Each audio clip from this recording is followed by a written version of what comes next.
Good evening, everyone, and welcome to another edition of the Overwatch All-Star Brawl 2, presented by Star Esports.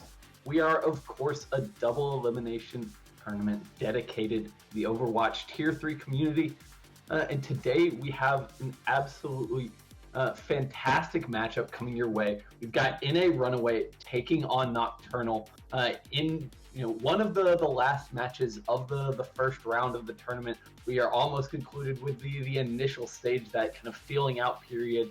I am, of course, your play-by-play caster and host for the evening, Shy Guy, and tonight I am joined by Moxie.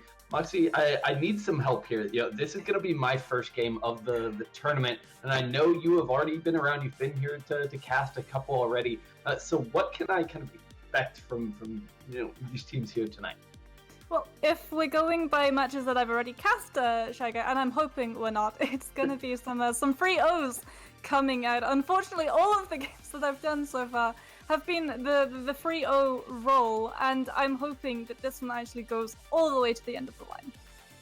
Well, I think we have a pretty good shot of that here tonight. I think these teams are going to be pretty evenly matched. I'm, of course, really excited to get to know them and to help us get into that process. We now have a guest joining us for the pre-match interview. It's going to be the owner and manager of Nocturnal, Callow. How are you doing tonight?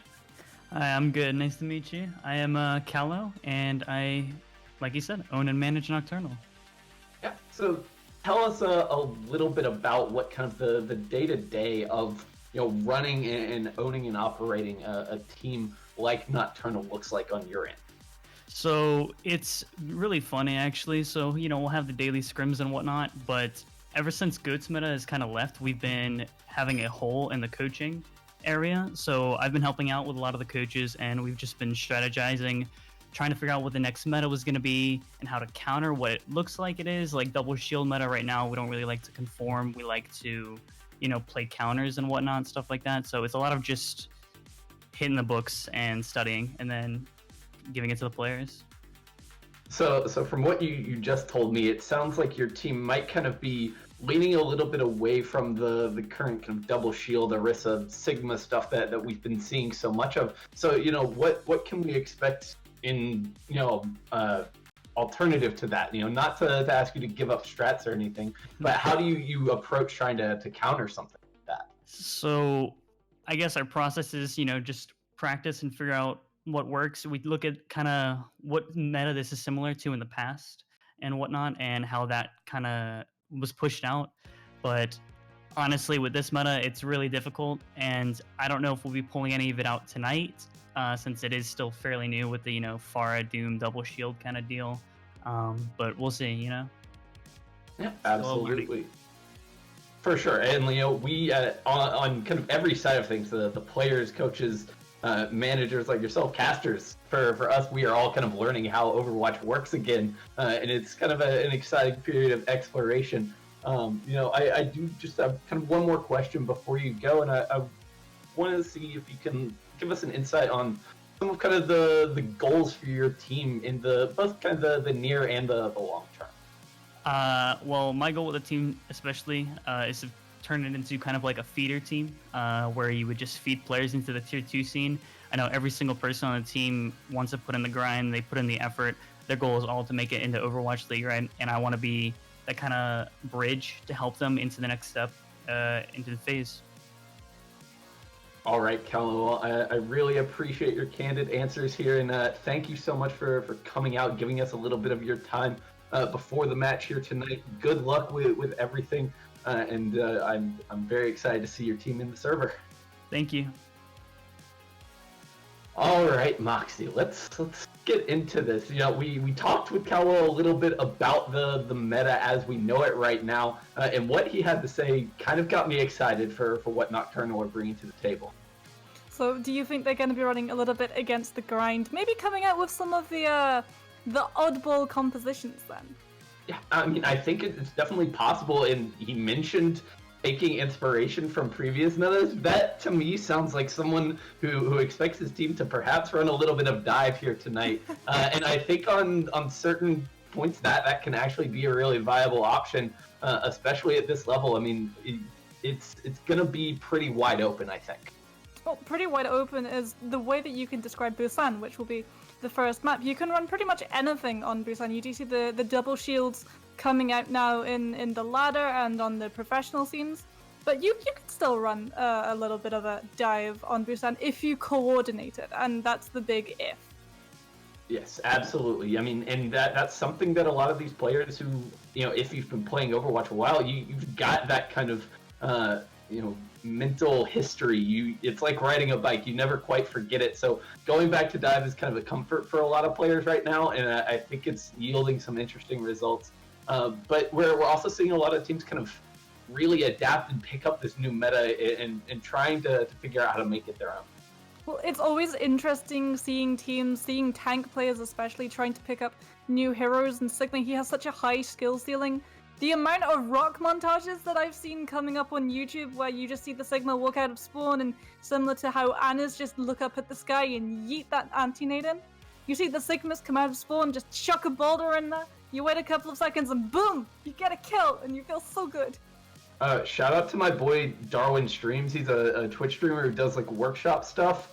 He created a tool. It works for both Ana nades, but now the Sigma rocks, where it will like show you on the map where it's going to land, so you can line up this stuff, learn all the spots you gotta hit. It's beautiful. I mean, you can think of that because you use the well-known Ana nade spots. Like you have the Paris maps, where you have to stand by that lamppost as you come out of spawn and you look up and you line it up to the roof. You can do that with a Sigma rock. And think of the AoE. Sigma's ult, it's a pretty slow charging one unless you can get those hits in. And one massive way to charge that flux straight up is by hitting the rocks not just onto one person, but onto many. Yeah, and I want to see at some point people breaking out some like set plays with those rocks, using it for stuns to create an opening for an engagement. I think we'll see that on the highest levels at some point before too long, and I am here for it. But tonight we are getting into things here on Busan. Gonna be mecha based to kick it off. Well, this is probably where you're going to see the Doomfists. Mecha base just has all of those really close-knit corridors where the Doomfist is just an absolute terror to be up against. You go one wall in, and then suddenly you're up against the next one, and then you're back in spawn because, oh no, he has a one-shot, one-hit combo. Yes, Doomfist, an incredibly powerful DPS hero in the current meta. We've seen it a lot so far at the Overwatch League level with the playoffs going on right now, and it's starting to kind of trickle its way down. I think we're going to be seeing a lot of it here tonight, and both teams picking that hero to start off. Well, they're going for the Reaper as well for the second DPS, so kind of going for a little bit of a tank buster. Reaper can be pretty good once he gets in there, but the problem with Reaper is both getting in and getting out, because if you Wraithhawk in, then you're pretty vulnerable. You don't want to try and teleport out, because teleport takes just a little bit too long to wind up. Yes, but Reaper has gotten a lot better at that brawly style since those recent teleport changes came through. He can get into the backlines pretty quickly at this point. Both teams going to be having that as the second DPS as well. It's just the tank line difference. And already these teams clashing over the high ground. It is going to be Nocturnal getting first blood, though. They take down Akami and are swarming onto the point. They've got this Rein Zarya, and they want to go in deep. That they most definitely do, and it looks like they're going to be getting a pretty easy first point. They absolutely are. It's a clean sweep for them, and they end up just sending in a runaway over the edges to their own watery graves, and now it's going to be very tough to push through this choke point. It's much harder to do this with the Orisa, but now you've got the Sigma for the extra shielding. You do indeed, but keep an eye on Try Too Hard. He's coming pretty close to this shatter.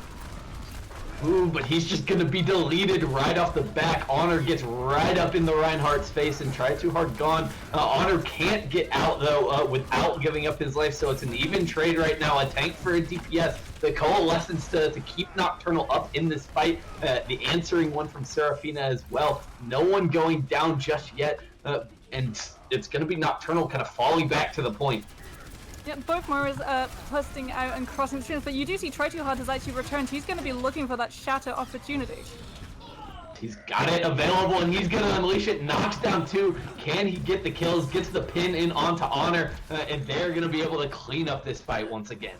That they are, and it's looking pretty grim. You do see that 55% already edged up onto the board, and if you're coming in to try and take this point, how do you approach? Vinna has got this grab. They're going to know exactly where the team's coming in. You just throw it right down the corridor, no diva to worry about eating it. Well, they started off nicely, but the trade comes back in. Ski-Cube's taking down his opposite numbers, so we're even, and the Death Blossom in the back from Caleb is going to force them forward and into the waiting arms of Nocturnal. They're able to take down Ginja, now surging forward with the sound barrier, the Meteor Strike as well, and Nocturnal want to end this here and now. That they most definitely do. You see this Doomfist doing so much in this kill feed. This really is Doomfist at his best in the meta. Absolutely, and it looks like it's going to be just enough out of the Kami for NA Runaway to get in here to get some points on the board. They do it at 98% for Nocturnal, though. Yeah, so Runaway are currently sitting on the edge of their seat. They've got ultimates to try and keep this point, but they're going to have to win every single team fight and decisively. That they are, and they are in control of the high ground now, and the onus is on Nocturnal to push forward. They're right into the Meteor Strike. The halt coming out from Ginja sets that up nicely. They take down Unknown, and for now they are holding strong. They're pushing Nocturnal back, and they're getting the exit kills as well. They are pushing Nocturnal back, however, Nocturnal are doing something pretty smart, and that is they're just committing little eco pushes, trying to build these ultimates up, and then they'll come in with a proper fight. Try Too Hard has got this Shatter, you do see Pain Warrior sitting on the Coalescence. Honor has got this Death Blossom, which is probably going to try and run afoul of the supports, but he's going to have to get into the back line. Oh, and he gets shattered down in the corner, is able to race for him to safety. Is he going to unleash the ultimate? It's coming out. Not going to find any kills, but it's enough distraction for the rest of NA Runaway to clean up. Well, Reaper is a tank. Changed my mind. He just wades forward right into the frontline battle and is able to provide enough of an opportunity for his team there. Enough of an opportunity, and Nocturnal really thought that that was their fight to win. They committed the ultimates, they committed the Shatter, they put in the Coalescence. These are ultimates that they're not going to have for this next fight. Yes, but they're going to force the fight on the point incredibly early. Akami's Meteor Strike not getting anything done. He just has to dip out of there. Now an answering Meteor Strike in from Ski-Cubes. Just an escape tool right now, looking to find something, not quite happening. The Flux out from Riso is going to set up some kills, but the Death Blossom capable going to be able to get the kills necessary, and it looks like Nocturnal going to be able to hold on.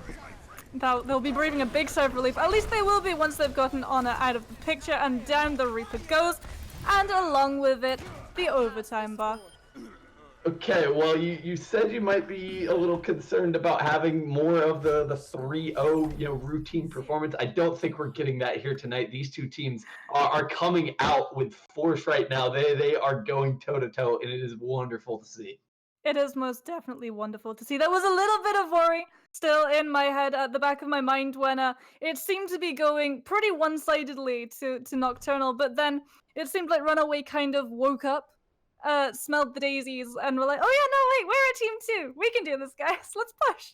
Yes, just by the time they had done it, they were too far in the hole. And like you said, Nocturnal was able to just slowly build that ult economy back up and come in at the decisive moment to finish things off. But a really competitive first round here on Busan. I'm really loving what we're seeing out from both of these Doomfist players, really lighting up the kill feed. Definitely. Well, I mean, we're probably going to see the Doomfist quite a lot. He's pretty damn strong in the meta. You can try to shut him down with Sombras or with McCree's, but you're seeing all of these smart Doomfists just utilize the kit to the best of their abilities and finding all of these ways to just jump over roofs, avoid the flashbangs, manage to get away from the hack. Sometimes there's Zari to help them out. Sometimes there's a team to fall back onto. I don't know about you, but I go into any competitive game at the moment, and 9 times out of 10, there's a Doomfist in either my team or the enemy. Yes, absolutely. It's been a bit of a problem for me as a main tank player. It makes my life pretty difficult when Doomfist is constantly punching me through shields. But I'm starting to pick up the Orisa, and that's made my life a little bit easier. I mean, you get a pretty bigger HP bar than I do. I'm an Ana player. Imagine how I feel when I see a Doomfist come charging over a rooftop and Eichenwald, intent on just slamming me into the ground. Yeah, absolutely. I mean, and I think the big reason that we are seeing the Doomfist right now is the meta has started to shift towards that double barrier composition that we saw out um, from in a Runaway with the Orisa Sigma, composition, and he's the one DPS who can really get through those shields.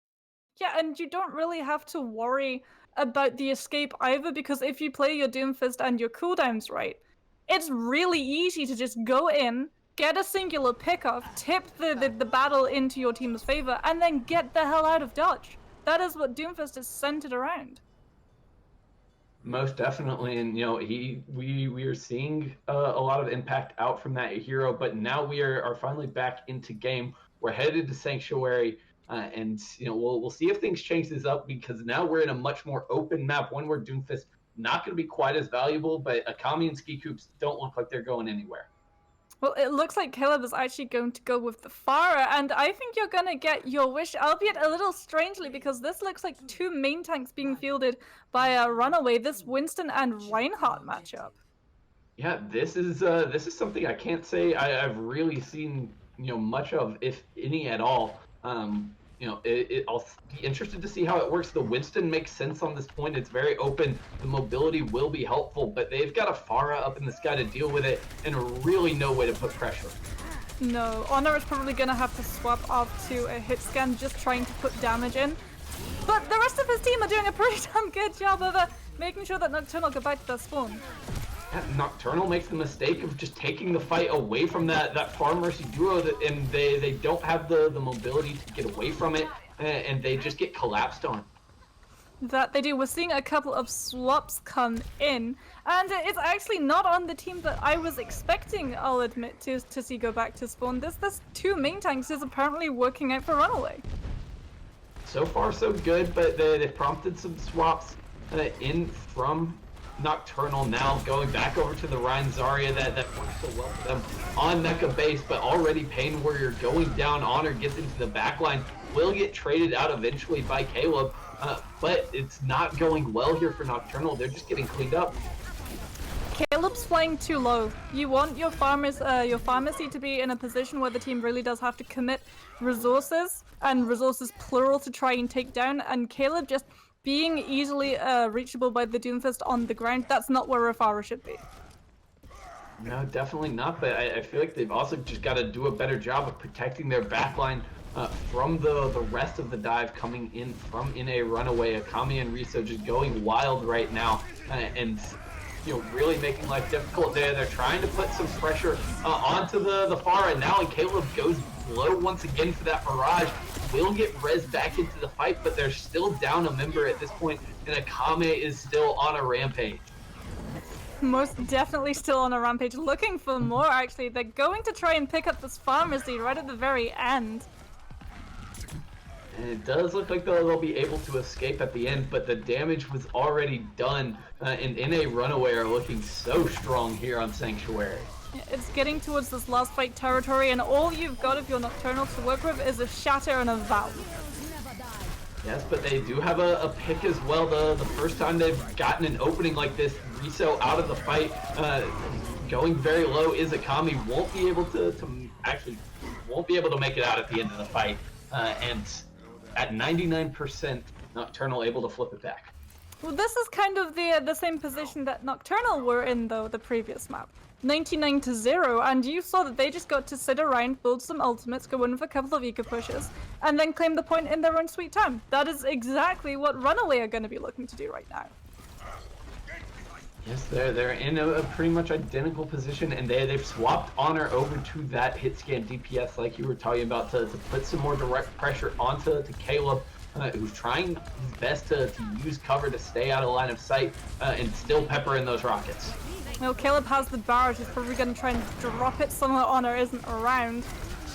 the charge coming in from Ginja is going to be able to take down two, and NA Runaway might not even be waiting around to build up too many ultimates. They're just going to go in right away, try to take the fight straight to Nocturnal, and it's working out for them. Ginja just going crazy on the point now, trying to hunt down these supports. Pain Warrior goes down, and I think that might be it. I think that is going to be tying it one apiece. No, there's a Doomfist on the field. Does trigger the overtime at least, and the Deadeye out from Honor might just seal the deal. Try too hard, going down, and Vine as well. That's going to be it in a Runaway, even things up on Busan. Okay, we definitely have a series on our hands. And I'm looking forward to this next map because you do see in downtown this pharmacy once again be pretty prevalent. Absolutely, and I'll be interested to see if they run it. You've got a little bit more, less cover here, more of a wide open space in, over the point itself on downtown, and it doesn't look like we're going to be seeing it. It's the Widowmaker out from Honor, perhaps in anticipation of that, but it's not going to be there from Caleb. Well, Caleb is going to have to swap. You can't really run a Reaper into a Widow if the Widow is already set up because there's so many sightlines. The Wraithwalk only lasts so long, the teleport can only get you so far. Caleb is going to have to play super smart or he's just going to get a bullet in his skull as soon as he shows his face. Well, I think the plan is just to park him on the point and dare in a Runaway to jump into them. The Halt is going to pull the tanks down to ground level and force a fight here. No kills coming in just yet as the Doomfist kind of probing on both sides, trying to find the angle for one of those decisive rocket punches. But the positioning in favor of Nocturnal until now, they lose Pain Warrior. So much of their sustain is gone. Honor just running wild, no pressure whatsoever on the Widowmaker, and he is here to play. Yeah, hitting the shots, Widowmakers uncontested are terrifying. They tried to get him with the meter strike, but even that fails. It's going to be nothing doing for Ski Cubes. Will eventually go down after the Bionade stops all healing. And Nocturnal trying to keep this going. They want to feed back in here, but Honor is not having any of it. Just wants to finish this one off. Gets the capture in for NA run. This is when you stop being stubborn. This is when you start swapping something on the side of Nocturnal. I know Caleb is getting up there towards that percentage for Death Blossom, but you just can't afford to wait. We've seen what happens when teams just can't secure that point early on. It stays in the possession of those who picked it up first, and you're walking right into Honor, who knows exactly where you're coming from. This is really dangerous. Absolutely, and now they've got to worry about all of these different sightlines. They're just waiting this one out. They don't want to give him the opportunity to pick someone off as they come around a corner. They don't have the shields to really avoid it, and they're going to be stuck in this fight with the Nano Primal Raging Riso right in their face. The Earth Shudder as well in from Ginja. The tank's just doing all the work, but he will be punished for going in so deep. But still, it seems like an even battle so far, which is going to favor the defenders. It is. They try to commit to this backline, but still not actually managing to secure the kills. And so Seraphina and Axic both again stay alive. Oh, and Akami going in deep on a sliver of health now with the sound barrier going forward. Getting more shields, more healing, and trying to turn this fight around. But it is going to be Nocturnal doing it. They commit the Death Blossom. They commit the sound barrier, and they're going to be able to get the flip. They most definitely are, but if you look, this point percentage already 73%. It's not quite last fight territory, but it is most definitely getting there. Honor has swapped off the Widowmaker and is actually on the Tracer, and I don't think Vinna has actually realized just yet because they're actually just waiting on this high ground, the pitch that the Widow normally grapples up to try and maybe surprise them.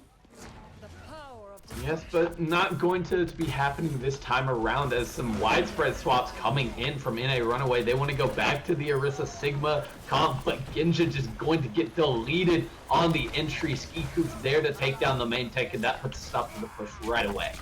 Well, I don't know, because the Lucio does manage to get the pick up onto a different main tank, so this is them walking straight back in.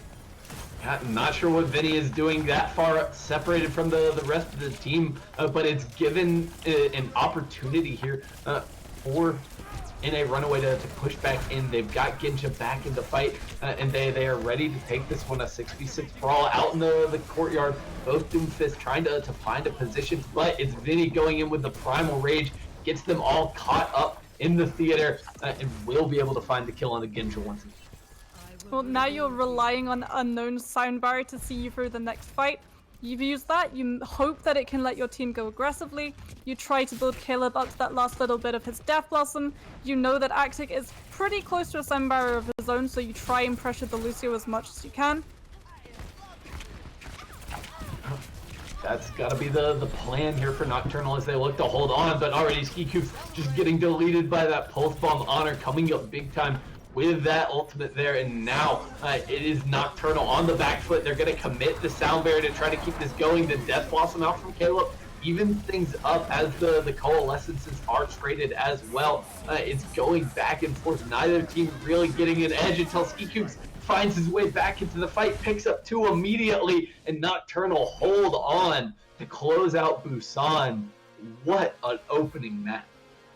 What an opening match indeed. Runaway just waited just a little bit too long, and the time, excuse the pun, ran away from them. Yeah, they were slim in numbers at the end, but no one getting to the point to even trigger the overtime never feels good. Well played there from Nocturnal to fight that one back on downtown and to close out the first map. I mean, if Honor had managed to get on and touch the point, because they tried, you saw it just as it went into that little slow-mo of the defeat screen, the Tracer was on point and they were just a millisecond too late. The Sigma ulted the entire team of Nocturnal at the same moment, which would have meant that there was no one there to contest, which would have been normally a pretty easy flip. You do see this coming up a lot, especially on these payload maps, the Sigma ulting, everybody up in the air, no contest, no overtime.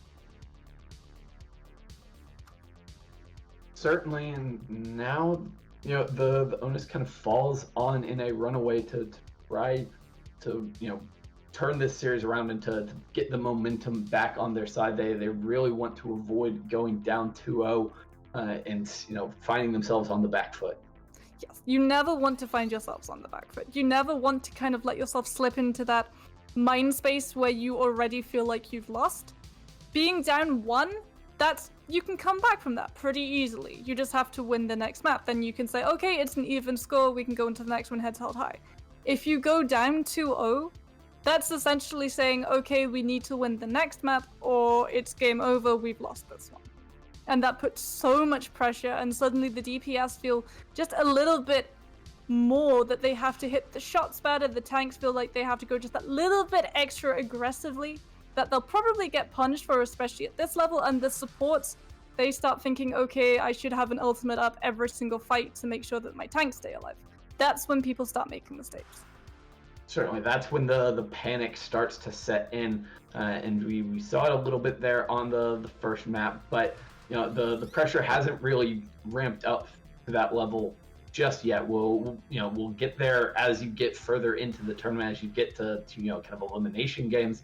But this is the first map, so we're still just kind of feeling each other out, and both these teams trying to kind of figure out how they want to approach the rest of the series. We're headed into kind of the map ban phase right now, and it looks like Nocturnal are going to be taking Gibraltar out of the map pool.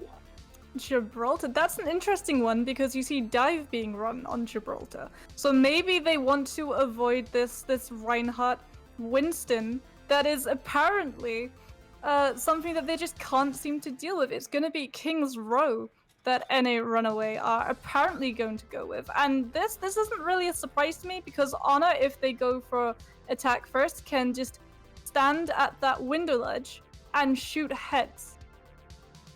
And certainly, you know, given what we've seen from Nocturnal on the tank play side of things, they've wanted to stick with that Reinhardt Zarya whenever possible. And there's no better map in the game than King's Row for that tank duo.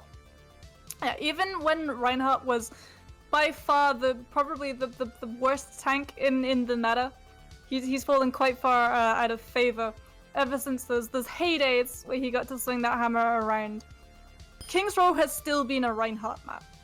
Always has been, always will be. Just the original best Reinhardt map. There is no other tank you can really try and go on the attack with. Orisa she moves a little bit too slowly. You have to inch that shield up. You have to inch your way close to point. And if you try to inch your way on anything in King's Row, you get punished immediately. Most definitely. I still think we'll see perhaps some of that Orisa on the defense here, but a little bit harder to run, unless your team is just so on the money with the coordination in that team play. Running the attack Orisa here is going to be pretty difficult. And I don't know that we're going to be seeing that just yet from these teams. Maybe once we get a month or two down the line and everyone is starting to get comfortable with the new meta, we'll see some of that kind of stuff. But for right now, teams are kind of playing what works, and sometimes that's just going to be what you know. Yeah, it's sort of returning to primary school after a day of high school. Is this what Overwatch is currently in at the moment? You go to high school, you learn, say, algebra, and at some point, algebra becomes just a little bit too confusing, and then you want to just go back to primary school and learn 1+1s again. That's a wonderful analogy, and I think given what we see these teams rolling out on, it's kind of the case here, although, we still got NA Runaway doing whatever it is this double main tank composition is trying to do. I mean, it worked for them on Busan. They're throwing a Mei into the mix this time from Honor. So it's going to be interesting to see how this plays out.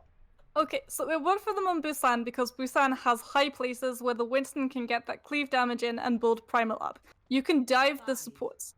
King's Row, while yes it does have certain ledges where the Winston can stand, is much harder to run any sort of a dive tank, especially a Winston, especially on defense. Exactly, and no surprises coming out from Nocturnal. The Ryan Zarya, the Doomfist Reaper, they are doing what they do best, and they are trying to push forward. They've already forced Ritho and Akame to get out of dodge, to escape with their lives, but Honor not going to be so lucky, going down in the front line. Skikoop's finding Ritho as well. The trades going back and forth. The tanks out of this fight for the most part at this point, now completely as Genja goes down, and it's going to be Painware and the rest of the crew cleaning up on the point for Nocturne. Well, you don't have to just clean up on the point. You do know that there's an Ana currently trying to jump her way back to her team. She is now behind a Sigma, so just a little bit more safe. They're not actually going to track her down. No, they'll be content to just grab point A and start trying to position themselves for the next fight. Although NA Runaway is already back in this, they've got Genja over onto the Orisa now, and they want to lock down this choke. Yeah, but now they're dealing with a pharmacy. Caleb has swapped. You don't normally see the Pharah come out on the street space. You normally see it on point A, but Caleb is just currently trying to get into the back. And now the coalescence is coming out, and that Orisa having a hard time kiting away from that damage coming in. In the meantime, Caleb capitalizes on the chaos, gets into the back, takes down Seraphina, and it's Nocturnal just rolling forward. Nocturnal's approach can be defined as capitalization of chaos just that. Because of the chaos, because of this sudden pharmacy emerging from the high ground, all of NA Runaway are left in this complete and utter disarray. The comms must be going absolutely crazy. No one was expecting that. And because of it, Nocturnal, they get to go all the way through street space virtually for free. Yeah, they force swaps out as well from NA Runaway. The Moira and the McCree coming out, but Caleb's still finding Pater. The Earthshatter in the back from Try Too Hard is going to lay them all out. And it's just another fight win here for Nocturnal. They are just going crazy at the moment. Well, Honor is supposed to be this pharmacy counter, but you see Caleb 83% on the barrage, and you look at the McCree's ult percentage, it hasn't even passed 25%.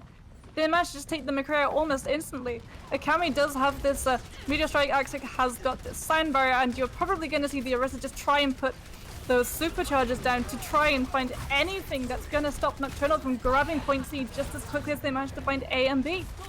Yes, but it kind of feels like trying to stop a runaway train at this point, but they've done a good first step here, taking down Skikoops, and now they'll be able to get Try Too Hard as well. Even the Coalescence coming out from Painware and not enough to save the main tank there. And now Nocturnal on the retreat as they try to get out with their lives. A nice accretion gonna stun up Caleb and secure the kill onto the farmer team.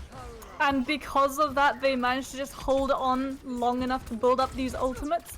You would think from how Nocturnal managed to grab A and B that they would be the ones with the ultimate economy in their favor. However, if you cast your eye just a little bit to the side, we do see NA Runaway, the big six, all 6 circles glowing up. They're gonna have any ult that they want to commit to try and stop this push. Gonna be the Coalescence to start it out, but they're caught up in the Graviton Surge. The Barrage not gonna be enough to get more than just the kill onto Axic, and still it's going to be in a Runaway coming up big once again. Riso with the accretion, getting the midair hit onto Caleb, and they repel Nocturnal once again. So Sigmar is apparently a better counter to Farah than McCree. Honor is actually going to swap to this Widowmaker. I like this choice. Caleb has actually swapped to a Reaper. He's had enough of this Farah. He's just getting shut down every left, right, and center. But now Honor gets to reign supreme because all of Nocturnal, they're just going to be trying to come and group together to try and get into this payload. Oh, Ginja going down though is not the start that the defense needs. Skikoop's getting into the back line as well and just wreaking havoc. He's pretty much single-handedly carrying that fight for Nocturnal, and they are looking to finish off this match. It's just Ginja with the supercharger trying to stop them. The Flux is out from Riso, doing decent damage, but can they secure any kills? It's not happening right now. The Shatter on the point, not finding anything, but it doesn't really have to. The cleanup still coming in for Nocturnal. Yeah, but the staggers are also coming in, and they are managing to burn some of this time off this bank. Yes, but they can't get there at the end of the day. Riso getting denied the opportunity to extend that stall any further. And at the end of the day, the blistering pace they put up through point A and point B is going to secure them a really nice time bank here on King's Row. And the tide turned almost as soon as Honor swapped off that McCree and onto the Widowmaker. Yes, you don't have to worry about the Farah anymore, but McCree also counters the Doomfist. If he tries to come in either from the back or from the front, you just flashbang him. And then he's stunned up and CC'd, and we all know, you probably most of all being a tank player, what happens when you're CC'd in Overwatch in 2019. Don't you mean, crowd controlled simulator 2019? Am I activating PTSD flashbacks of you and a couple of your games? Just a little bit. Seeing Skikoops just dive in straight head on and just delete Ginja to start off that final fight, had me a little bit triggered there. But I'll recover as we move on to the defense for Nocturnal. They want to get that to a lead. They want to continue to establish themselves and get a nice lead in this series. They're most definitely looking for it, and they can see it. They set such a blistering pace on King's Row. King's Row, it can be pretty hard to complete King's Row. You have street space, which can be very annoying. You can be stuck in that first choke for quite a long time, if not managing to get through it at all. But they managed to get through that, and then they managed to pick up point C relatively quickly. Not as fast as point A and point B, but still, they manage it, and with 2 minutes 58 to spare. And now for the defensive side of things, they're going over to kind of that meta composition right now with the Orisa Sigma as their tank line, a little bit more defensively minded here, as it's going to be a pretty similar style coming out from NA Runaway, but with the Farah McCree DPS. And Nocturnal just get aggressive off the back of that. They know they can speed boost into the front line with the Reaper and take down Ginja, but it might be backfiring. It might be, however, the res is off the table, which means Honor is out of the fight permanently, and kills are actually going into favor of Nocturnal. They are indeed, as Skikoops once again lighting up the kill feed, is going to be able to force in a Runaway back. In the meantime, though, Akami has built up to that first barrage. He does, but where are you going to drop it? You can't drop it in front of the Sigma because you'll just get a shield in your face and then you'll be dead by your own rockets. You can't drop it in front of the Orisa because then you'll get a shield in your face and you won't hit anybody else behind it. It's kind of a difficult ultimate to use right now if Akame can catch them off guard, but in fact it's just going to be him getting caught off to start this fight. Try too hard, taking him out with the projectile spam, and that's the go signal for Nocturnal. They break out the Coalescence, and they secure the team wipe. Axic tries to go for the res on Akame when he's all the way separated from his team and in plain sight of all of Nocturnal, so the res gets cancelled by a boot from Unknown, and then Axic gets deleted. Akame is still trying to land this barrage, but he's coming full face again, trying to go for this frontal assault, which means that all of Nocturnal know exactly where he is. They definitely are. They are somehow putting pressure on him, even with the defensive comp that they're running right now, and no one else on the side of NA Runaway has been able to make the plays. Honor chiming in now, wants a piece of Nocturnal, and thanks to that opening kill, thanks to the pressure coming out with that Valkyrie, they are going to be able to take point A. Yeah, and you can try and stagger the Moira, although she is contesting the point, so you just want to kill her off as fast as possible. You're going to have a couple of ultimates to try and get you through this first chokehold. You've still got Akame trying to find this barrage. I think there's a minute now that this barrage is trying to hold it. It hasn't found the opening just yet, but didn't need it in that last fight, so that's another tool that NA Runaway going to have as they try to keep the momentum going. You know, they're already probably going to be at a disadvantage when it comes to time bank, but they cannot afford to get slowed up anymore. They take down Caleb, who got a bit aggressive early on, and are now trying to keep it going. There's the barrage. We were waiting for it, and Akame delivers with the double kill. You do manage to get the double kill, but you have to ask yourself, was holding a barrage for that amount of time, considering if you manage to hit those rockets, it builds pretty quickly. You maybe should have built up another barrage in the time that you were holding on to that one.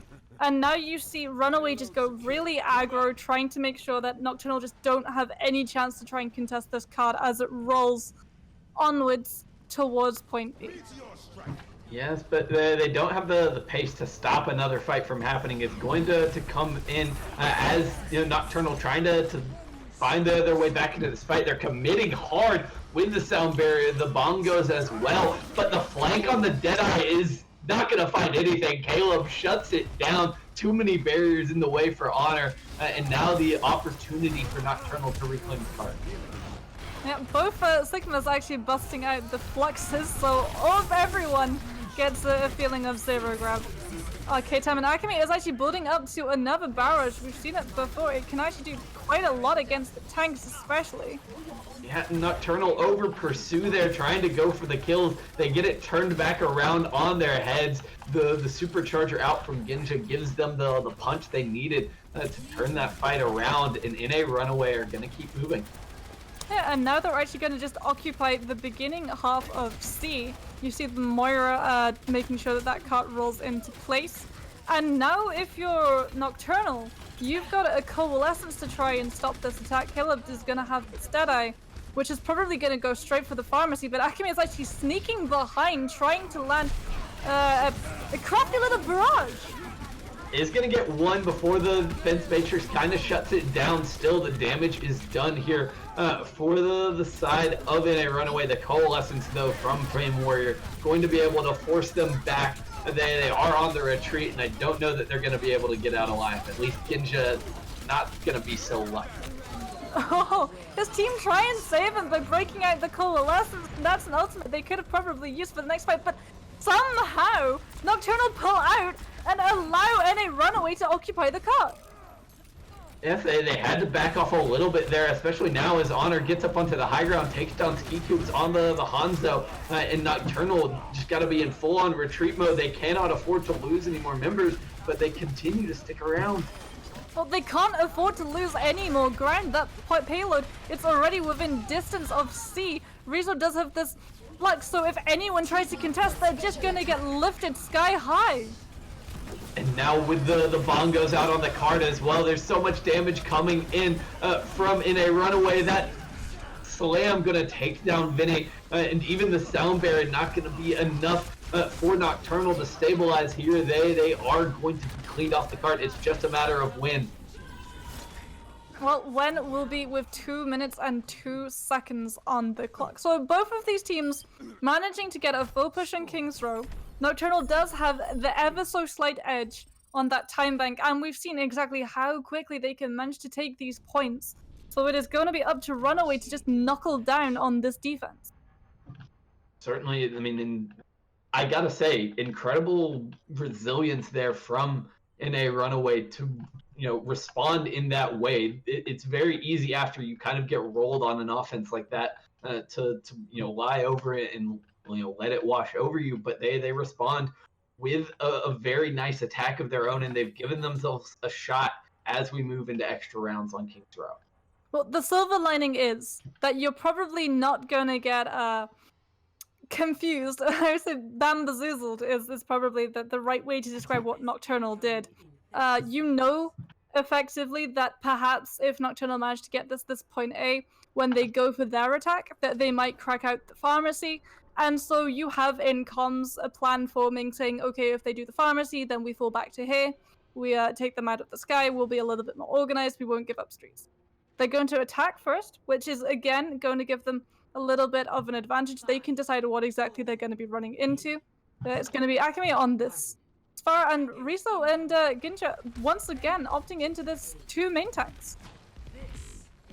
Certainly back to the same old tricks here, and it wasn't a bad showing from them earlier on this, but we'll see if it works the second time around. Akame up in the sky, but Honor going to be the one to find first blood. Takes down his opposite number. Ski out of the fight, but Caleb chiming back in, gets two of his own, and bringing Nocturnal back into the fight.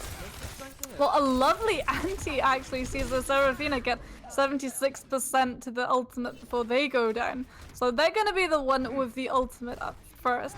Pain Warrior is, however, keeping pretty close pace to getting this coalescence, and Caleb is managing to hit these heads, and so Deadeye is building steadily, which is probably just going to shut down Runaway's next approach if they can get it online fast enough.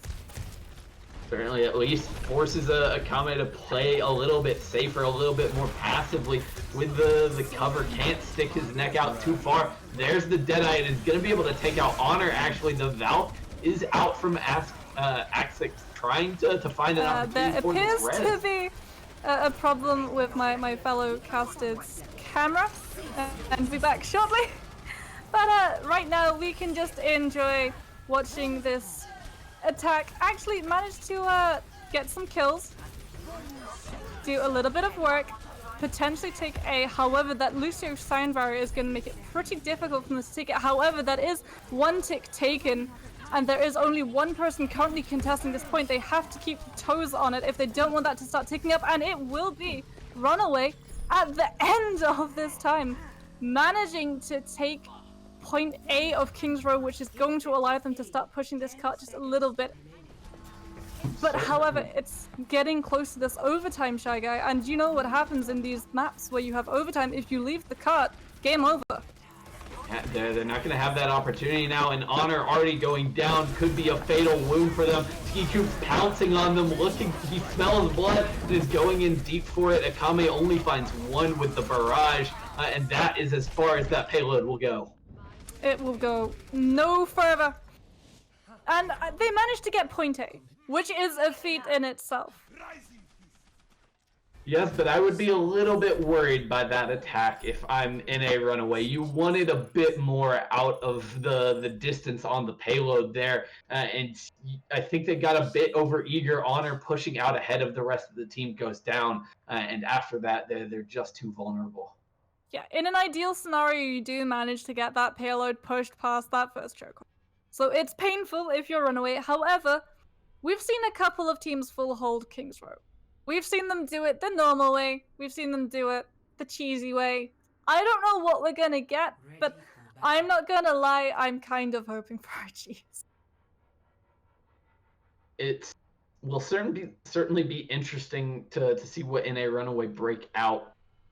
You talked about cheese. You could see stuff like a May or even a Bastion if you really want to go, absolutely bonkers with it. But it's not going to be that. It's really kind of sticking with the meta right now. Although Honor coming in on the Hanzo, they're going to have tremendous amount of one-shot potential coming out from both of their DPS. but I'm worried that they might get worn down in an extended fight. I'm worried that they're gonna get bum rushed by a Symmetra teleport strat because Caleb is on that very hero. And so they're probably just gonna try and plunk that teleporter down and all go into point. That might be you can see they're the gripping case. up the teleport. They're going high ground. This is a really nice, intelligent way of approaching point. Yes, but what do they really do with this high ground? They take high ground and then they just wrap around the back and come into point. And now they're behind Runaway, and it's open season. And they've already given up a tick on the point as in a Runaway. Such a fast point A just manages to work out. They are able to push and in. And if you look at the kill feed, well, no, they're slowly managing to pull it back. That is indeed 3 picks going the way of Runaway, and so they're going to manage to hold on through this defense. They managed to weather the storm of the Symmetra. They're not going to go down so easily because they effectively have to just keep a hold of this point. They have to full hold. Yeah, but Caleb not giving up on the Symmetra just yet. Now the Coalescence out from Pain. Nocturnal breaking out the ultimates. The Coalescence will be popped, trying to keep the tanks alive and wear down the Hanzo. That's Riso.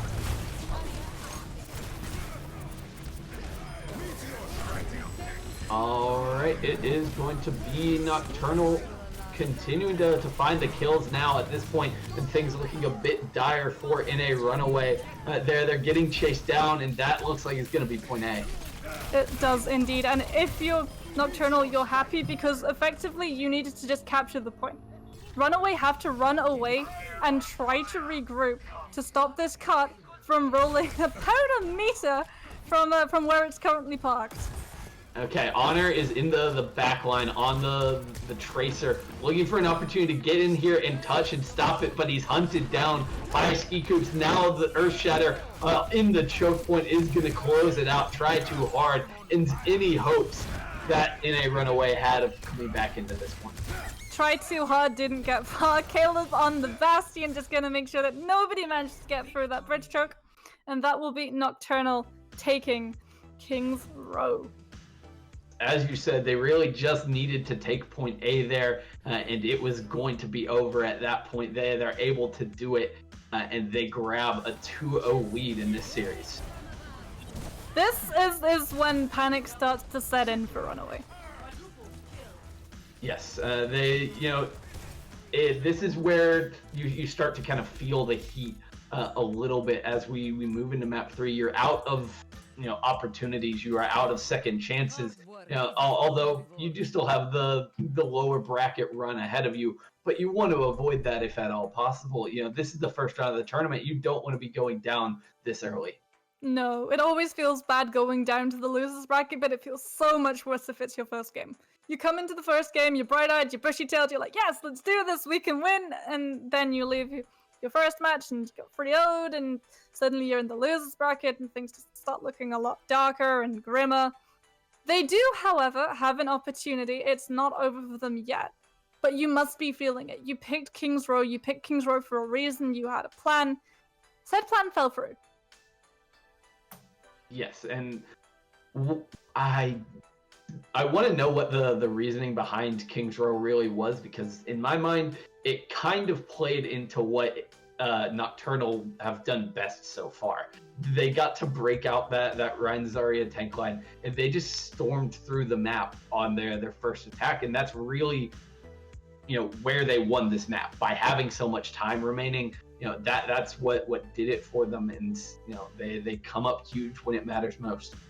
Well, I have a sense of feeling that Runaway kind of got backed into a corner by Nocturnal. Nocturnal banned Gibraltar, right? And they're banning it again right now. There's a reason for this, and that is because we see Runaway try to run this Reinhardt and Winston. Where it's going to work best is Gibraltar.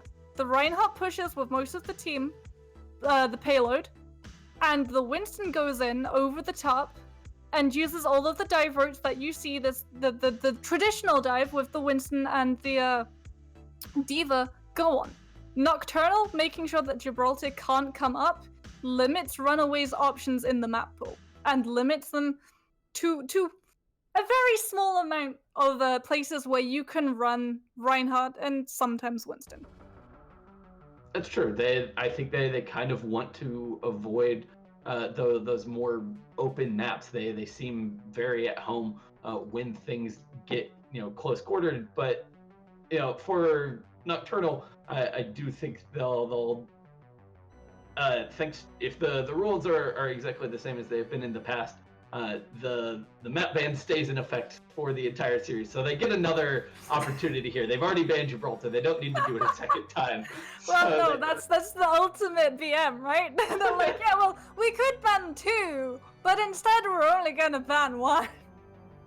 Okay, well, we'll see exactly what they want to avoid besides Gibraltar in just a moment. But point well made, nonetheless. But let's look at the side of things for in a Runaway. If you are them, is of the remaining maps that we have, where would you like to take it? I would like to take it somewhere where you can't run Reinhardt Zarya. And that limits your options. Unfortunately. Like it's going to be difficult no matter where you go. But there's hope.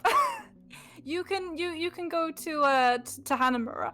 We haven't seen that. You want to avoid Eichenwald. You most definitely want to avoid Lijiang, because I have a feeling that you would just be instantly shut out by a pharmacy. But if you can, I would say either Temple of Anubis, because that way you can have the Winston go in, you can have Reinhardt go in, or Hollywood. Hollywood, you have the Reinhardt on the point A, and then you swap to the Winston to get all that high ground control, or indeed you just keep running the Winston with your Reinhardt. I don't know which one's being treated as an off tank and which one's the main tank. That's an argument I'm sure they've had, but I'm going to be completely wrong. They're going totally against the grain. They're going with Lijiang Tower. They definitely are, and if I'm in a Runaway, I'm going to be a little bit worried because I feel like I know what I'm about to see coming out from Nocturnal, and it's something that I haven't really been able to deal with for most of this series. At least when we're on Control Center, we are seeing that Reinhardt Zarya. I wouldn't be surprised to see it on Night Market as well. And like you said, that Pharah, I think, going to be a big factor here. Well, Ana has to come up huge. Your DPS you normally have to rely on to try and get that opening pick, but Ana really does have to come up huge, has to go hit scan, and has to deal with the 2 DPS that Nocturnal are probably going to try and throw at him. Both the Pharah and the Doomfist. You have the Pharah over the top, lobbing in rockets, being a nuisance. You have the Doomfist, so if you turn your head to one, you get it taken off by the other. Too many threats to deal with at times, but you're going to be starting things off here on Gardens as we load in, and I have a feeling this is going to be an opportunity to see Honor have a chance to make some big plays. If you can perhaps break out that Widowmaker to start things off, you've got sightlines that you can work to your advantage. Okay, Widowmaker mobility, yes. Grapple, good, awesome. The Venom line, you do see it being put into these really odd little places, which gets activated, and then you have a sort of mini ultimate on your hands. But I want to see the McCree, and I wanted to see the McCree for one reason. Widowmaker counters Pharah. Doesn't really counter Doomfist. Unless you can hit that shot as he comes in, then yes, go for it. Honor is going to be on this McCree because you counter both of these DPS, and you don't really have to have that much of a challenge to do it. If the Doomfist comes, you don't have to worry about hitting the head, you have to worry about hitting the flashbang. 5, 4.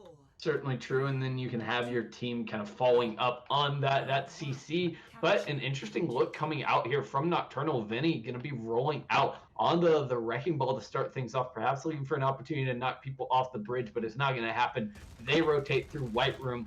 They make the safe choice there. Yeah, they're definitely going to be happy that they did that one if they watched the VOD back, because that hamster was most definitely waiting for them. Okay, well, it is going to be in a Runaway just taking position on the point right now. Akame just surging forward with those Hellfire shotguns, gets right up in the face and try too hard. The res is there to bring the Orisa back in the fight, but everything going in favor of Runaway right now. And that's where they want to be. Now Honor has control. The pharmacy is limited because there's going to be only one place that they'll be, and that is up. So Honor is just going to be able to take their heads off as they try to come, and they're doing this wraparound, trying to stay low. They do actually go to that kind of mid-sky level. No, So- but he doesn't even have the angles to really put in a lot of damage on this point unless someone sticks their neck out like Axic just did, going for an aggressive boop there off the bridge. Will go down. The res in onto Caleb is going to give them a two-man advantage in this fight. They've got the Coalescence, and that is a questionable ult out from Seraphina. Well, yes, questionable. My name is Moira. That ult was definitely not needed, shouldn't have been popped. Could have been utilized much more efficiently in this next push, namely to try and keep Honor up while this Deadeye is going, because Deadeye is the one surefire way that you're going to have to remove this pharmacy, and you do see Caleb actually trying to play around it at the moment, sticking low so that he's not going to boost up and be super vulnerable. Trying to lay in some poke damage as they try to make their way in, but Honor not really in this fight just yet, having a hard time finding the angle, but Riso gonna be the one to deal with the pesky Pharah. The superchargers out from both teams trying to give their attacks some extra punch, but so far it is going in Runaway's direction. Still though, Nocturnal fighting it back. Try too hard in Pain Warrior, finding the kills. That supercharger staying alive has been the difference for them, and they're slowly edging it out. Oh, you need to kill the superchargers. They do so much damage.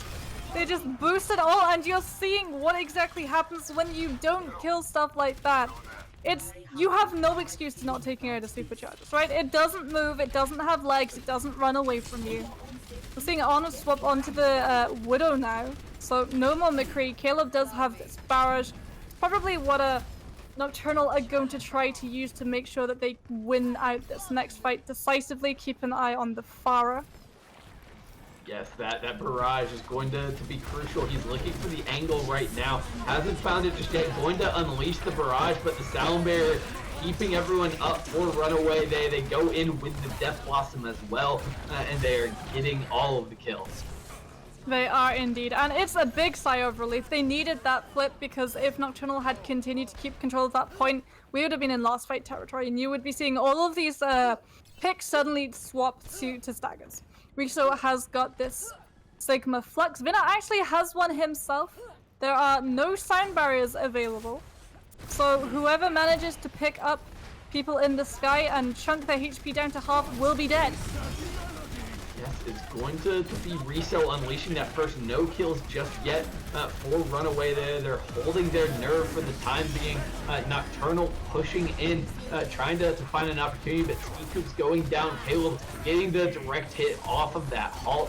Will get rezzed up somehow unknown, pulling that one off, and now the Valve out as well, giving them the damage boost, the healing, the Coalescence from Pain Warrior, keeping everyone up. And it looks like Nocturnal are slowly but surely getting the win here.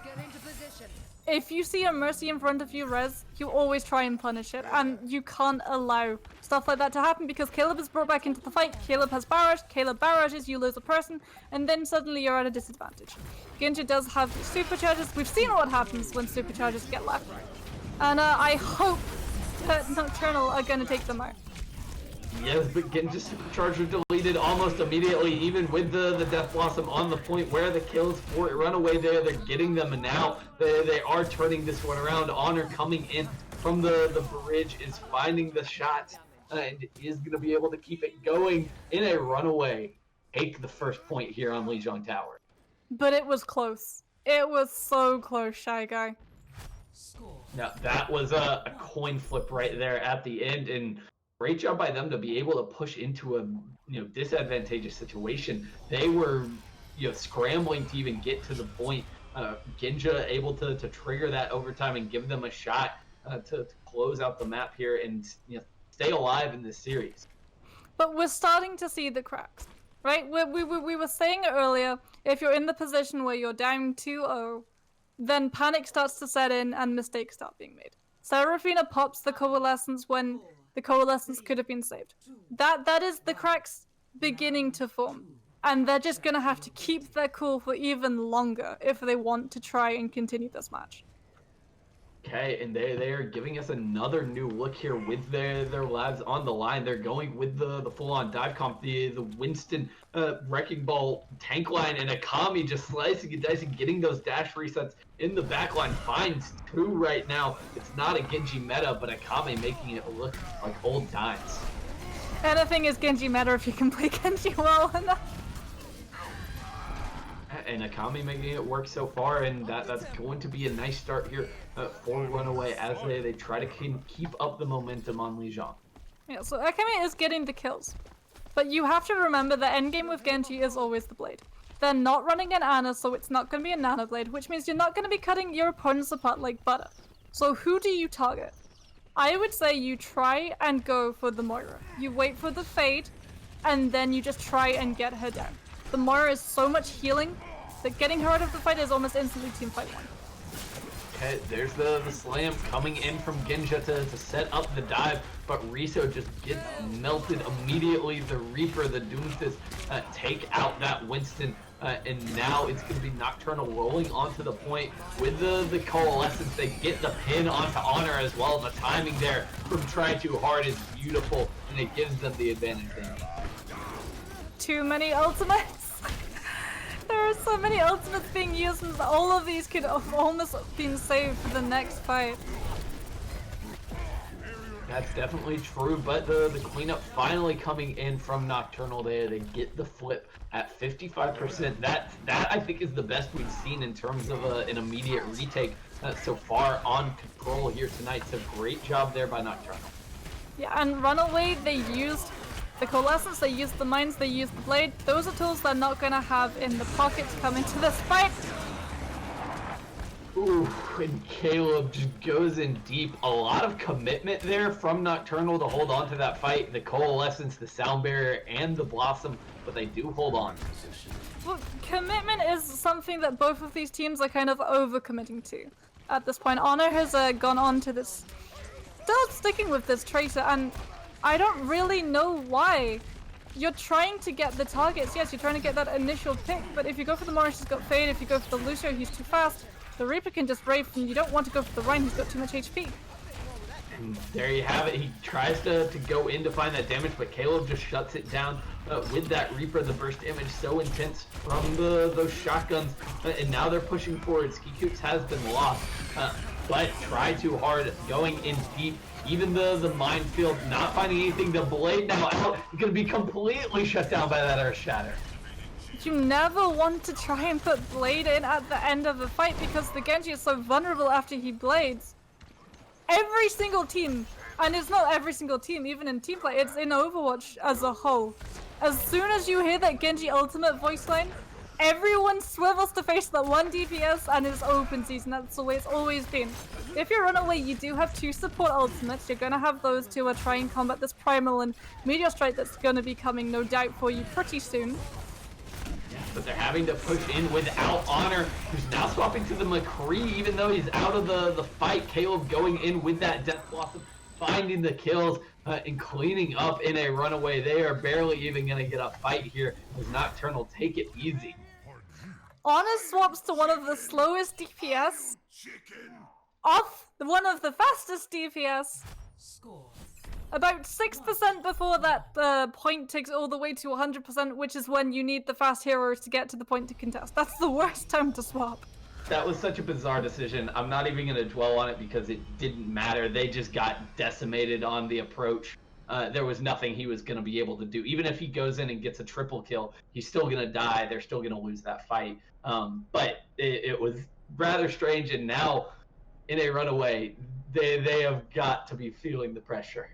They've got to be feeling the pressure. They're busting out Honor onto this Symmetra. It's strange. We're seeing a control center where there's no Mei in either of these two teams' rosters at the moment. No, something I'm not quite used to, but there are two Reinhardts. There is that Zarya once again for Vinny, so I really like Nocturnal's chances. They collapse in onto Riso on the high ground to get that opening advantage. Try too hard, not getting anything with the pin, but going in with the hammer as these teams just trade back and forth. Well, if you're Runaway, you just want to, I was going to say lose because you lost one of your main tank, just go back to your spawn. However, they're finding the picks on the support. This Reaper Shy Guy is just pulling it back to his team single-handedly. Yeah, and the turning point there was Akame getting the kill onto his opposite number, taking Caleb out of the fight. The frontline pressure is all in favor of In a Runaway at that point, and they are able to turn that into a first fight win. Well, and now Symmetra really gets to feel in her element, because you can put turrets up where you think that they're going to try and approach, and it's just going to burn so much of Nocturnal's HP down as they try and get to this point. Yep, there's the shatter out from both Reinhardts. It's going to be tried too hard, getting a little bit more value. Riso going down off the back of that, but still Honor just surging forward with that fully charged beam, finding all the kills. It's just Iku's left alive on the point, and that Doomfist won't last long. There's a reason people are playing Symmetra almost religiously on the ladder at the moment. She outputs so much damage, you just can't leave her alive. The beam charges off the shields, so if there's a Reinhardt or a Rissa in play, it's basically just a field trip for us. And when you don't have that second shield like the Sigma, she can burn through them incredibly quickly. That's what we're seeing right now. Is Akame going in the back with the Death Blossom, finds 4, and gets an easy fight win for NA Runaway. Well, put that tally up to 5 because Akame manages to get Zarya on the way out, and we're actually seeing Runaway actually not go for the positioning that you see a lot of teams who win this fight on control tend to go for when defending. They're not going to aggressively push up to Nocturnal's chokehold. They're instead going to just try and hold on the point. They don't really have the ultimates to try to hold on to that choke, and they know that Nocturnal do, but they're still caught up in that Graviton Surge. The sound barrier, though, keeping them all alive, and the Earth Shatter as well from Ginja. Now, In a Runaway looking to close it out here on Lijiang Tower. They've got the Coalescence out there. They're surging forward with Kame leading the way, and they are getting all of the kills. They might just finish it off right here. Well, Rito does have a grab, which is just going to make sure that no one on the side of Nocturnal touches the point. And so Runaway breathe a huge sigh of relief. They're not going to go quietly into the night. They managed to take a map. I know you breathe a huge sigh of relief as well. No 3-0s tonight. Well, the night is still young. We still have another game after this one to cast, but indeed not. This one will be going just a little bit longer, and I have to say I'm quite happy about that. Absolutely. What a great response there from Runaway, bringing this series back. Akame going wild on the Reaper, really finding his footing there on Lijiang Tower, and I think they kind of finally settled on, a way to play, and it's around this front line. It is. You try and build your composition around damage dealers, and Symmetra is one hell of a damage dealer currently. I say currently because she's probably gonna be on the receiving end of some pretty big nerfs coming out of Blizzard if they look at who is dominant in the meta and decide to put them in a little bit of a corner. But then the question is, if you're Nocturnal, what map do you think is gonna win you this? That's a good question here. We've already got Eichenwald and Gibraltar banned out. So if I'm looking at the map pool, honestly, I mean, Lijiang Tower, I feel like would have been a really solid pick for them. I wouldn't mind seeing them on Hollywood. Maybe Volskaya would also be a pretty solid pick for them, but it's kind of hard to say. It's going to be the Hollywood ban coming out from Runaway, so that is no longer on the table. Yeah, Runaway apparently agreeing with you. They think Nocturnal would be just a little bit too strong there, and they're not going to be too happy to see them on that map. So it will be the Banhammer coming onto that, and it was actually going to be Nepal. So this isn't a surprise. Nepal, you can run Bunker, you can run Pharmacy, you can run Rein Zarya if you manage to get, say, Village. Then Rein Zarya can still be pretty strong on that map. I hate to burst your bubble here, Moxie, but since we just played Control, we are not going to be going to Nepal here for map 4. It's going to have to be another selection here for NA Runaway. No one ever reads the rules here. No one ever knows the map pool. Unable to repeat the same map type twice, so it will be Dorado at the end of the day. And that's an interesting pick here for Nocturnal. I wonder what the idea is for that they have in mind for this map in particular. It could be going, back over to the Pharmacy, but we'll just have to see. Pirate ship. Like, I think we're either going to see a Bastion on defense or attack. You can run it on Dorado if you manage to get that Bastion on the payload. And it's quite a task trying to get that Bastion on the payload. But if you can have that Bastion on the payload and keep him on the payload, he's going to stay on that payload. Yes, really, the first fight is where things get difficult. So at times, it can definitely be worth a try. The one problem that you run into if you try to run that pirate ship is you can wind up at a pretty big deficit at times, in terms of the ult economy, especially if it doesn't work, you can set yourself back by quite a bit. Yes, and unfortunately, if you are trying to run that pirate ship, there's one huge counter that shuts you down 99% of the time, and that is an EMP. That's true, but so hard to build that EMP against these bunker setups right now. There's no easy damage targets to find. Everyone going to be turning their attention to you as soon as you start laying in the damage. So Sombra's actually, kind of having a little bit of a hard time. But if you can get that EMP off, then you will be able to do some damage. Yeah, the trouble is indeed trying to build that EMP, and you're seeing a couple of really filthy pirate ships coming out now that Sigma is allowed in plays, where you have the Orisa on the front and the Sigma in the back, and you just have that Bastion sandwiched in between two shields. Just, a tasty sandwich of bullet hell for any team or any Sombra who wants to try and hack a singular target. Most definitely, and it's going to be in a Runaway, out on the defense, trying to set the tone with a strong stop here on Gibraltar. They want to keep this momentum going, force us to a map 5, bring us to a potential reverse sweep situation, but it's got to, it started there on Legion Tower. They've got to keep it going on Dorado, and it's going to be kind of the classic tank partner for Orisa that we're seeing here, not the Sigma. It'll be Riso on the Roadhog. Well, you do actually see Ski Coops. I think they're anticipating this. You see Ski Coops is on this May, so he's going to be looking to try and wall all of these halts and then the answering hooks that come along with that halt, which effectively cancels that. You see the Reinhardt, the Sigma. It's a really nice matchup. You have so much shielding. Most definitely, and already things going into the direction of in a Runaway. Ninja managing to get the kill onto Unknown up in the sky. The Pharmacy taken out immediately, and that is going to kind of nip this first push in the bud. This first push in the bud, definitely. And if you're Akame, you've been doing so much damage on this Pharah. You're not really looking at Honor at the moment. The Widowmaker is getting a couple of body shots, but the main star of this DPS lineup at this point in time is this Pharah. Completely oblivious, apparently, to Caleb on the Mirror Hero.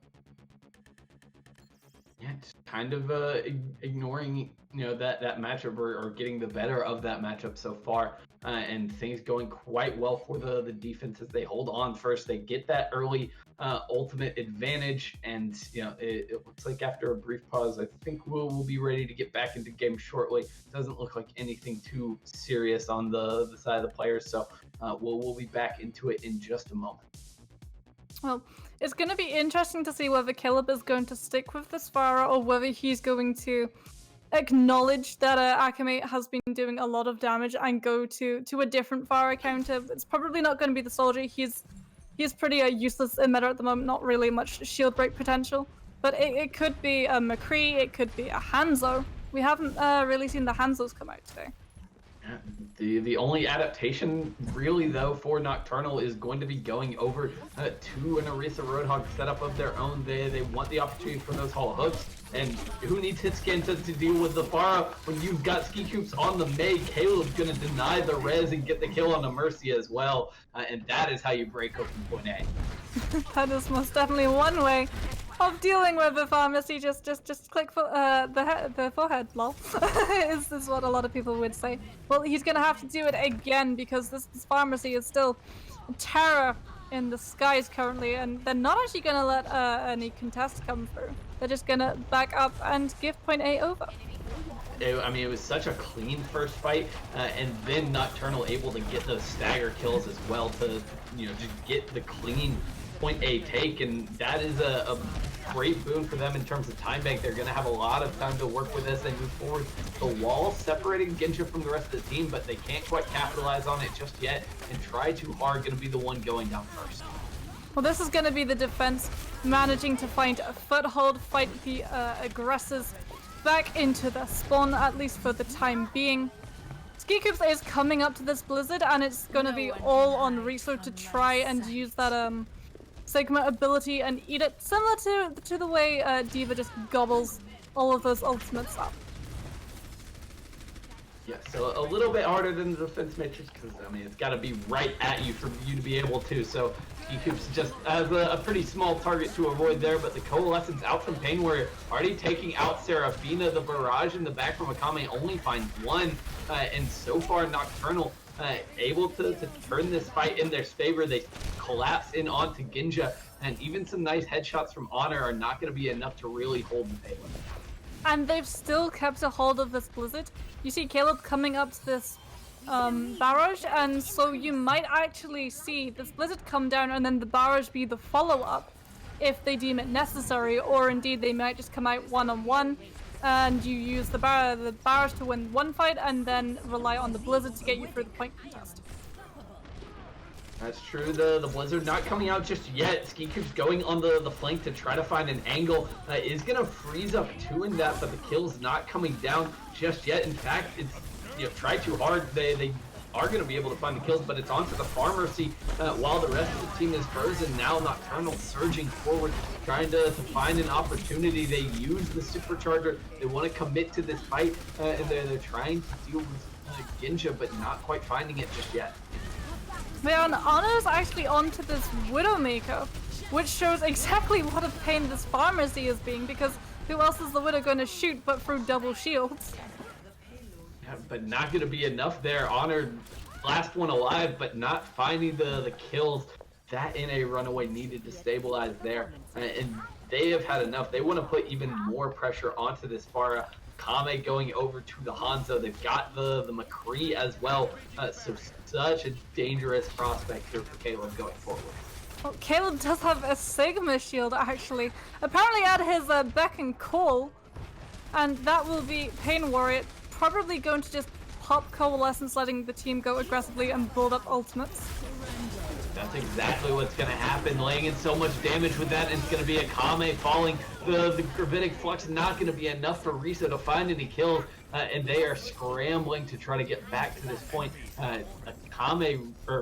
Honor really the only one in the area right now, but the McCree on his lonesome, not going to be very sturdy. Gets the nano boost though, but still in a bit of trouble. Try Too Hard eventually gets that kill. The slam out from Vinny is going to be enough here. They just need to clean up these last couple of kills, and point C will be theirs. Yeah, Nocturnal was just holding onto the pillar just a little bit too hard for Runaway to manage to pry it away from their fingers. They were just too close to the ultimates. Runaway had to make the swaps, which means that you're behind on your ultimate percentage. To 3. Switching sides.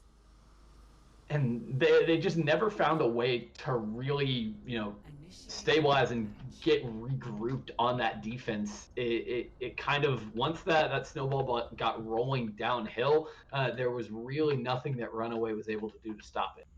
They managed to stabilize just for a little bit for one team fight when the payload manages to get through into that first corner on point B. But indeed, after that, it is almost the payload rolling through completely unstopped. It was always Nocturnal able to find these fight wins with one or two ultimates to kind of keep their economy going the entire time, while keeping Runaway on the back foot. So they put up a stellar time here on Dorado. They look like they're back in form after losing Li Zhong. They want to close things out here on Dorado. Yeah, definitely. And we're seeing Honor and Akame still sticking with this Widow and Hanzo, which means that they're probably anticipating the Pharmacy coming out. Caleb is actually going to be on the Hanzo, so while not really getting to see him before, we're certainly getting to see the Shimada in action now. That's true. I think the decision there kind of coming from the fact that if you run the Pharah, you are stuck on it as a defender. You can't make a swap if the hard counter is coming out from the other side. then you are in a little bit of trouble. And they are going to have this double projectile, so able to put some pressure onto Akame on the Pharah, but nothing to really easily take him out of the sky. Yeah, well, they're probably not going to be trying to pressure Akame at the moment. They're probably going to go for Axic. If you manage to pressure the Mercy, that means that the res is off the table for the entire team, and then you turn your attention to the Pharah. That'll be the plan for Nocturnal as they rotate back around behind the choke. They want to give up some ground and take the fight with their back to the courtyard, with a place to retreat, and with everybody in a runaway in front. Now Akame is building up barrage pretty quickly, 30% of the way there, but the opening kill onto Caleb, followed by the pick onto the mage, just means that the payload is just going to keep on rolling. And they can only get the res off onto Caleb, and he immediately goes down once again. Akame keeping up the pressure and just surging forward, getting all of the rockets in, and it's just try too hard in Pain. We're trying to stick around here to perhaps get a recontest. Not gonna happen, and another very fast point A pick. And that's what happens when you take the Pharah out of the equation, but not the Mercy. They do manage to down Akame, but it's only temporarily, and they actually recommit almost immediately, trying to hold before this payload has even gone down under the arch. This is an interesting place to try to commit to this fight, and they're not really stopping the payload just yet. They back off for a second, but now the Blizzard out from Ski Cubes. This is going to be the fight they want to take. They take down Seraphina as well. That barrage from Akame not finding anything eventually goes down, and Nocturnal look like they are able to stabilize. This is when you swap off the Pharah. You're running into a McCree, you're running into a Mei. It's going to be very obvious where you're approaching. There aren't any flank routes you can take, and that is exactly what Akame is going to do. Going to go onto the Hanzo. If you're Runaway, you're going to try and open this up, either with a Coalescence to let yourself go aggressively, or the Supercharge just to give all of your team that extra oomph of the damage. But you'll be walking right into a Supercharger from Try Too Hard, as well as that Gravitic Flux for Vinny. So a lot of tools for the defenders to hold on for a little while longer. They've got a tight control of this corner. The Flux going to be the opener here for Nocturnal. They don't find any kills just yet off of that, committing the Valkyrie and the Supercharger as well, as now they finally start to find the picks. The Coalescence able to secure the kill on Seraphina, and in a Runaway going to be repelled. Coalescence lighting up the sky. Not quite sure whether it was targeting towards the end of that beam there, but it definitely gets the job done, and that will be them stabilizing. Payload not moving past that first corner. Honor has been trying to get this Deadeye online, but I think it's going to be pretty moot considering you have the Arista barrier, the Sigma barrier, and then a Mei wall if all that goes through. Yes, not the best ultimate right now up for anything other than Shield Breaker pressuring out that Far Mercy, but it's now the Symmetra coming in. Akame putting the teleporter up to the high ground.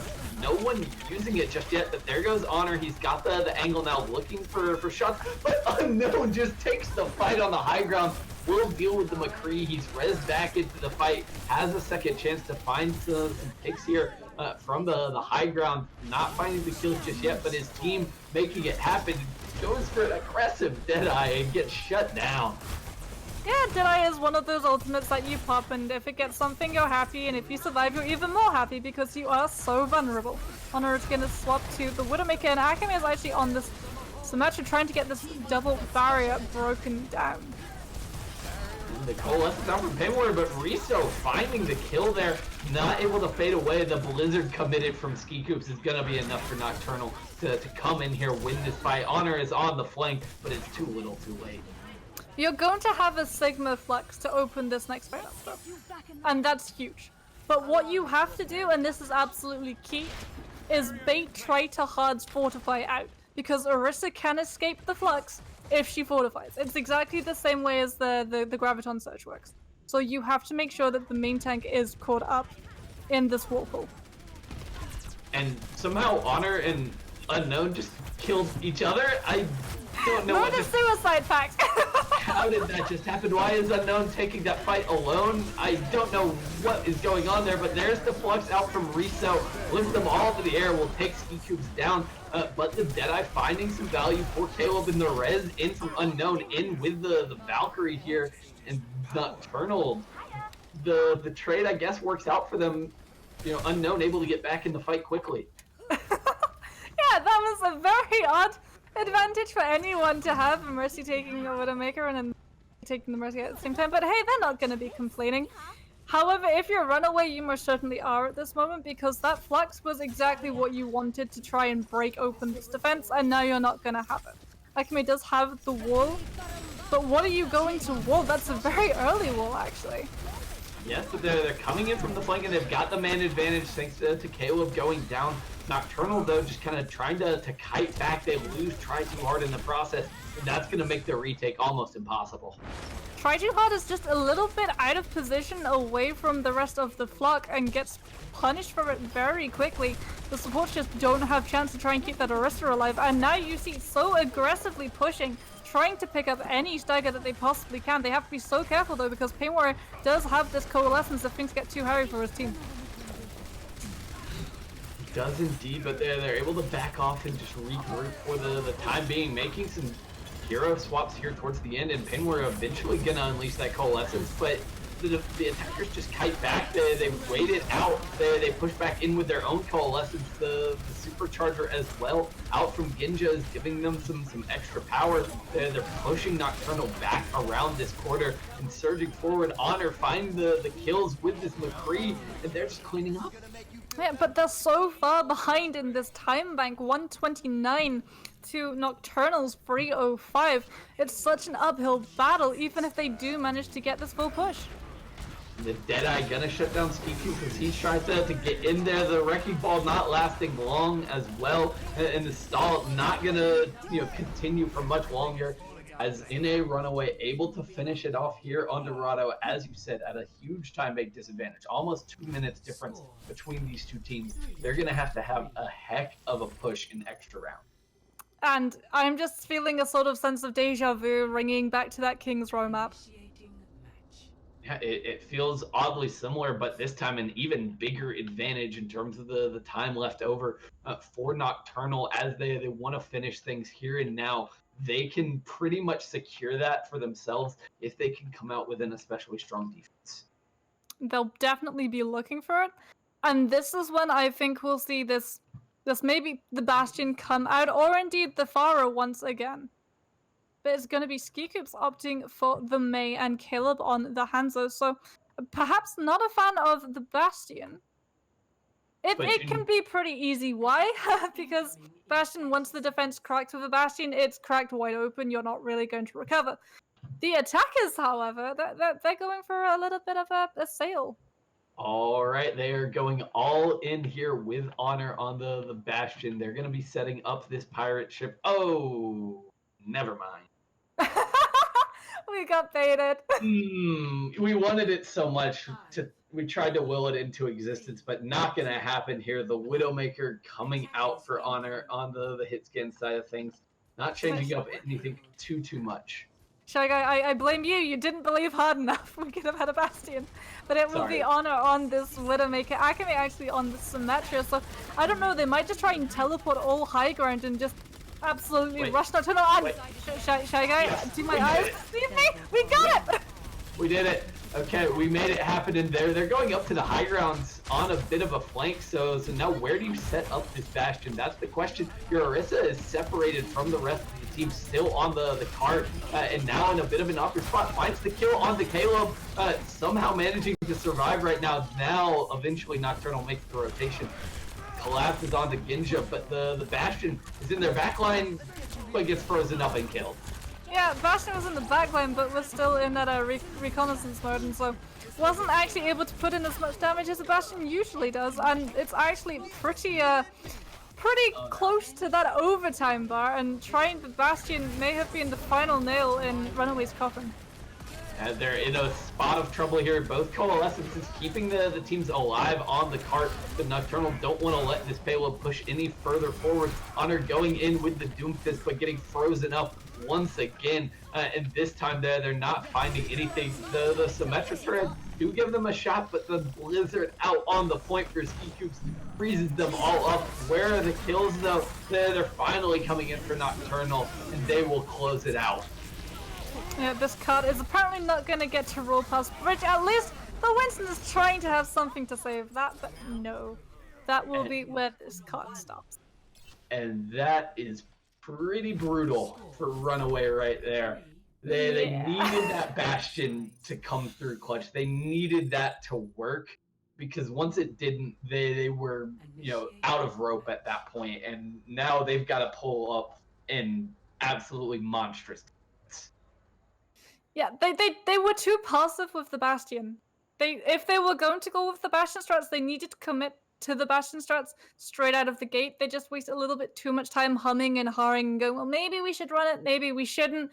And then when they try, it doesn't work out. The Orisa gets cut out of position, gets lapped upon, the rest of the team are left in disarray.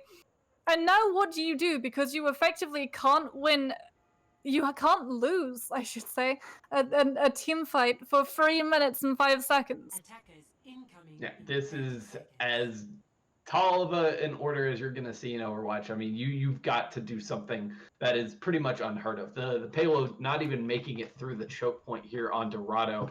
Just a complete shutdown there by Nocturnal. They handle the Bastion well, and a little bit of miscommunication, I think, coming out from NA Runaway. When things get hectic like this, it can be hard, and the Orisa getting left behind as the rest of the team teleports kind of leaves them in the rough spot that cost them perhaps a chance to bring this series back. No, I think the Orisa tried to teleport, but she just fell off the high ground, which left her vulnerable. However, it will be the Nocturnal trying to finish this as quickly as possible. And this payload, it's already gotten so much free push. Runaway effectively just have the one defense and they've pulled so far back.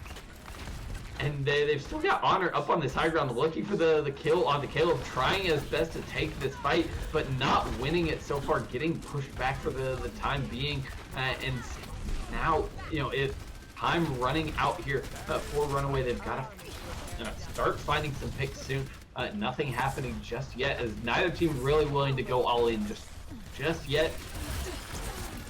Okay. Seraphina is getting close to this coalescence, and that is actually going to be Nocturnal pulling back just a little bit. And so first hurdle seen through. Yes, NA Runaway gonna be able to hold on for now. They do a nice job of stopping Unknown from being able to get that res off onto Caleb. And now they get to set up exactly how they want, but losing Seraphina is brutal. They get the kill on the Caleb to answer. Honor has the amplification matrix. He unleashes the Deadeye, and that should give them enough to hold on. And they have ultimates now. They can move on this Orisa. They can stagger the main tank out, and that is exactly what they do. They're doing everything right. And I really wish that we'd seen this in their previous pushes, because somehow they've managed to weather the storm for nearly 2 minutes. It's 1 minute 23 in the time bank, and Nocturnal still yet to win a single team fight. I think this is the best we've seen out of Honor on the McCree so far, playing so aggressively with so much confidence, willing to take these fights with Caleb, and so far doing a good job of keeping that Pharah at bay. Now it's the Supercharger out from Ginja, giving them an opportunity to fight here, but Caleb in the back with the barrage takes down Seraphina, and now an advantage for Nocturnal as they push forward. So they've gotten the DMEC onto Riso as well, and Honor needs to come up big in this moment. He's definitely trying to. He's managing. He's actually gonna go down to the Mercy. Unknown is just bloodthirsty on this Mercy, willing to take the fight at all times. Now the Dragons on the cart coming out from Secrets. A bit of an odd decision there. It doesn't really buy them much space or get any kills. And now NA Runaway have reconvened. They are on the point. They have gotten their members back in here. They've got the Symmetra turrets. They might be able to do this. Yeah, however, if Nocturnal go down, the spawn is so much closer. No ultimates on the board currently for either of these two teams, except this Coalescence, which has now come up for both of them. Both going to be coming out here. The Amp Matrix as well, but no value coming in from that. No one to shoot through it right now. The Coalescence doesn't get boosted by the window there, and still, the Flux now out from Vinny is going to slam so many into the ground. No kills, though, and the Supercharger on the high ground is giving so much damage out. They step off the cart. Nocturnal. Oh, no. NA Runaway at the decisive moment. You hate to see it. You really do. Because there were signs. And you started thinking that, oh, they're gonna do it! They're gonna do it! And then they step off the cart. They take their foot off the accelerator. To be fair, I think the members that they had on the cart, had just been killed, but still, it's a rough way to lose there when you've still got, I believe, 4 team members alive at that point. NA Runaway going to be kicking themselves when they go back and watch that one again. A pretty tough way to lose an incredibly hard-fought series. You thought for a second there that they had a chance to take us to map 5. They definitely had a chance. And then it just got crushed completely underfoot. The Sigma Flex, it pulls everyone off the cart. The Orisa just doesn't have Fortify up in that moment, so can't get out of it, can't touch, can't negate the damage. Sigma Flexes, they do so much as well. There are a couple of ways that you can stop them. You've got the Immortality Field, you've got the Sign Barrier, you've got Transcendence. You do indeed have that Fortify, but there's a reason that there are so many counters, and that's because it really is such a high impact for Ultimate. Most definitely, and we saw so many high impact plays coming out from everybody across the series, from both Nocturnal and NA Runaway. An incredibly hard fought series, probably in my mind the best first round series that we've had so far in this tournament. The first one to go beyond map 3, so really exciting to get to see that. And if anyone in particular in this game stood out to you at home, was really catching your eye, you can scroll down below the Twitch stream right now, hit up that MVP poll, show some love to one player. We'll be revealing the results of that pretty shortly, just after we have an interview with a member of the victorious Nocturnal. Well, we're just waiting, and I do believe that's him now. Hello. Don't think we've got oh, there we go. There Okay. he is. All right, we are joined now by Vinny. Welcome to the broadcast, my friend. Hello, happy to be here. I'm sure you are after that series.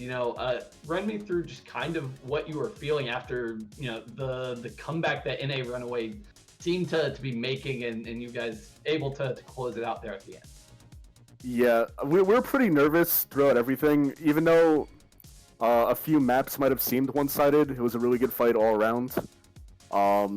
Really nervous on the last map there. Thought they were gonna get a really nice hold, 3 minutes. That was kind of nuts.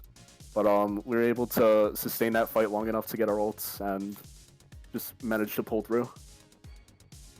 Absolutely. I mean, you guys really showed up big here tonight when it mattered most, and I want to ask you about something your manager Cowell told us before the game, that you guys were coming into the match here tonight, into this tournament, into this new meta with kind of a different approach to things, and playing a little bit differently than most teams are right now. How do you think that went here in your first match?